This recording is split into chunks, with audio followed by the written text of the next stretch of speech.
se prevén este ano de pérdidas en millo. Sabedes todos que o millo é a base de sustento da alimentación das vacas. Como nos podemos permitir hoxe en día ter as infraestructuras como están do regadío e pagar o penso o que estamos pagando? Nosotros, dentro de En Marea, temos un proxecto para poñer en valor todas esas áreas que están abandonadas.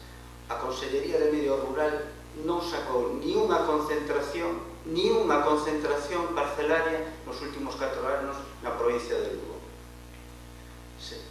Despois, acordeime tamén de outro caso, aquí mismo, neste mismo auditorio, que me invitou Maribel a dar unhas charlas sobre os famosos fitosanitarios, os sulfatos, como lle chamades ahora, que todos tedes que ter un carné para sulfatar.